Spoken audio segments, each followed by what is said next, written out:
네, 하나님 말씀 이사야 23장 1절에서 18절까지 다 보도록 하겠습니다. 구약 성경 991쪽입니다.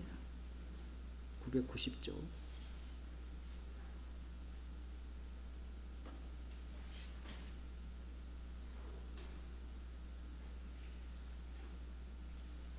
이사야 23장입니다. 두로에 관한 경고라. 다시스의 선척들아, 너희는 슬피 부르짖을지어다. 두로가 황무하여 집이 없고 들어갈 곳도 없음이요, 이 소식이 기띔 땅에서부터 그들에게 전파되었음이니라. 바다에 왕래하는 시돈 상고로 말미암아 부유하게 된 너희 해변 거민들아, 잠잠하라. 시올의 곡식 곧 나일의 추수를 큰 물로 수운하여 드렸으니 열국의 시장이었도다. 시돈이여, 너는 부끄러워할지어다. 대저 바다 곧 바다의 보장이 말하기를, 나는 구로하지 못하였으며 생산하지 못하였으며 청년 남자들을 양육하지 못하였으며 처녀들을 생육지도 못하였다 하였음이니라. 그 소식이 애굽에 이르면 그들이 두로의 소식을 인하여 통도하리로다. 너희는 다시스로 건너갈지어다. 해변 건민아, 너희는 슬피 부르짖을지어다.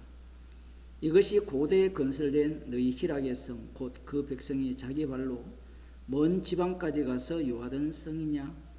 멸관을 씌우던 자요, 그 상고들은 방백이요, 그 무역자들은 세상에 존귀한 자이던 두로에 대하여 누가 이 일을 정하였느냐? 만군의 여호와의 정하신 것이라. 모든 영광의 교만을 욕되게 하시며 세상의 모든 존귀한 자로 멸시를 받게 하려 하심이니라. 딸 다시스여, 나일같이 너희 땅에 넘칠지어다. 너를 속박함이 다시는 없으리라. 여호와께서 바다 위에 손을 펴사 열방을 흔드시며 여호와께서 가나안에 대하여 명을 내려 그 견고한 성을 회파하게 하시고 가라사대, 너 학대받은 처녀딸 시도나, 네게 다시는 희락이 없으리니 일어나 기띔으로 건너가라. 거기서도 네가 평안을 얻지 못하리라 하셨느니라. 갈대아 사람의 땅을 보라. 그 백성이 없어졌나니 곧 아수르 사람이 덜짐승의 가는 곳이 되게 하였으되 그들이 망대를 세우고 궁전을 헐어 황목해 하였느니라. 다시스의 선척들아, 너희는 슬피 부르짖으라. 너희 견고한 성이 파괴되었느니라. 그날부터 두로가 한 왕의 연한같이 70년을 잊어버림이 되었다가 70년이 필요한 후에 두로는 기생노래의 뜻같이 될 것이라.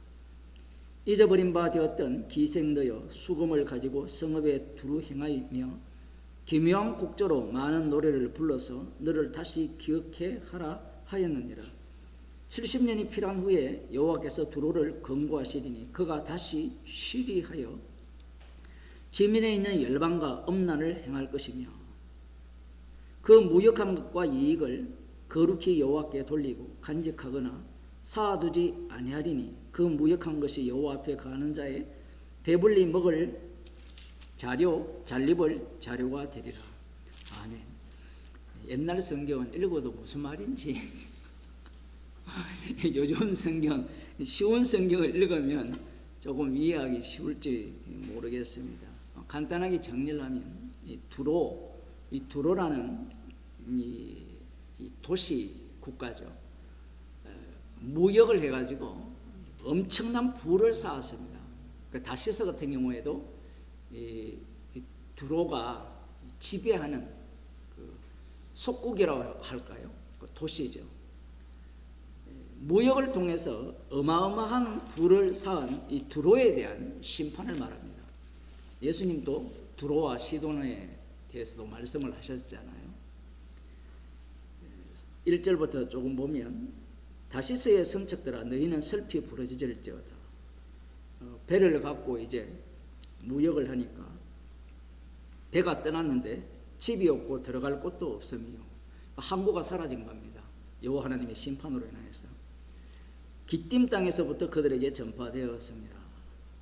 기띔이라는 곳은 사이프러스, 키프로스 섬인데 그 지역의 그 섬의 한 그 지명입니다. 전달이 된 거예요. 소식이 바다에 왕래하던 시돈 상고로 말미암아 부여하게 된 너희 해변 거민들아 잠잠하라. 이 나일의 추수를 큰 물로 수운하여 들였으니 열국의 시장이 어떠다. 여기에 대해서 이제 심판을 하나님께서 하시겠다는 겁니다. 그런 내용이 쭉 나옵니다. 쭉 나오면서 13절을 봅시다. 갈대아 사람의 땅을 보라. 그 백성이 없어졌나니 곧 아수르 사람이 들짐승의 거하는 곳이 되게 하였으되 그들이 망대를 세우고 궁전을 흘러 황묵케 하였느니라. 다시스의 선척들아 너희는 슬피 부르짖으라. 너희 견고한 성 이렇게 쭉 나오거든요. 견고한 성이 파괴되었느니라. 그날부터 두로가 한 왕의 연한같이 70년을 잊어버림이 되었다가 70년이 필요한 후에 두로는 기생노래의 뜻같이 될 것이다. 꼭 에레미야가 이 남유다가 70년 만에 돌아올 것을 예언하는 그 전조로 말씀하는 것 같죠.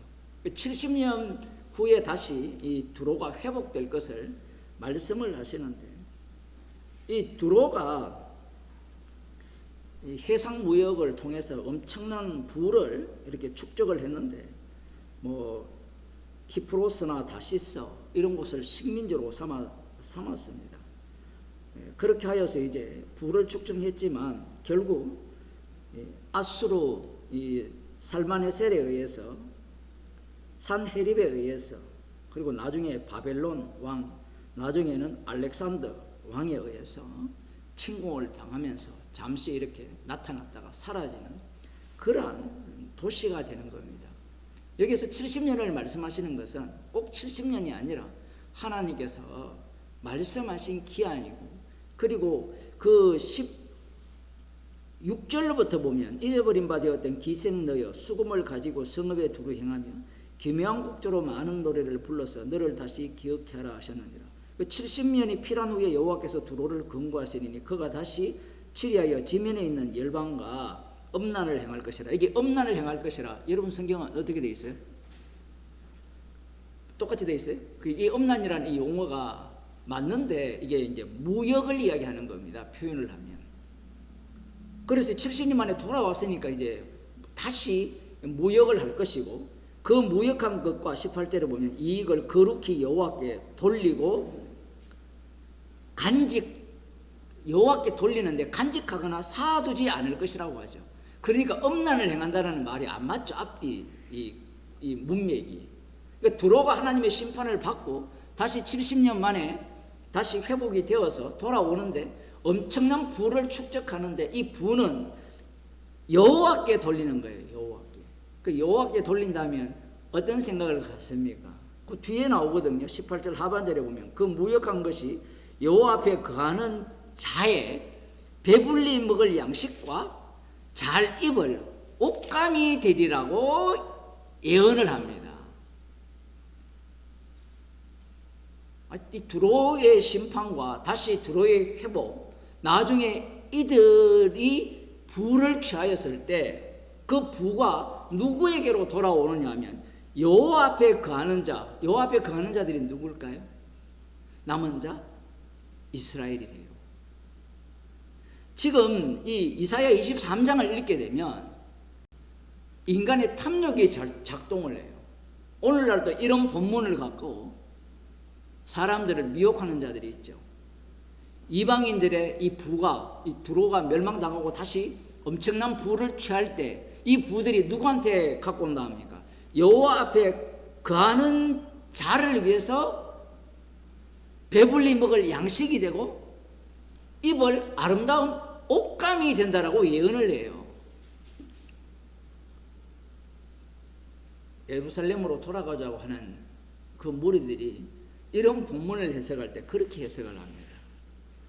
아무리 근데 이렇게 밖에 해석이 안 돼요. 그러면 예수님께서 십자가로 다 이루시면 어떻게 돼요? 두로 같은 나라가 어떻게 돌아옵니까? 나라가 돌아옵니까? 아니면 이 나라가 돌아오는 게 아니라 개별로 주님께서 창세전에 그리스도 안에서 택한 자들이 돌아옵니다. 택한 자들이 돌아오죠.